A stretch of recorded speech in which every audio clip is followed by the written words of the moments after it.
অন্নপূর্ণা ভান্ডারের টাকা কারা পাবেন আর কারা টাকা পাবেন না? অন্নপূর্ণা ভান্ডারের টাকা নিয়ে এখনো অনেকেই মনে একটা বড় প্রশ্ন। আগস্ট মাসে কার অ্যাকাউন্টে টাকা ঢুকবে আর কারা টাকা পাবেন না? আরও বড় বিষয় হলো 10 তারিখে একটি গুরুত্বপূর্ণ বৈঠক হওয়ার কথা ছিল। কারা কারা বিবেচিত হবেন সম্পূর্ণ ক্রাইটেরিয়া 10 তারিখ সোমবার বলে দেবো।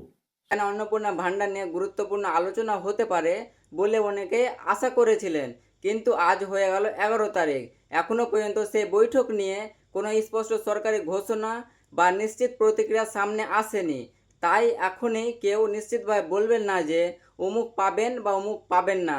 বিশেষ করে যাদের ভেরিফিকেশন এখনই সম্পূর্ণ হয়নি, যাদের কাগজপত্র নিয়ে সমস্যা রয়েছে অথবা যাদের আবেদন নিয়ে তদন্ত চলছে, তাদের ক্ষেত্রে চূড়ান্ত সিদ্ধান্তের জন্য অপেক্ষা করাই ভালো। সরকারিভাবে নতুন কোনো ঘোষণা এলে আমি আপনাদের জানিয়ে দেব।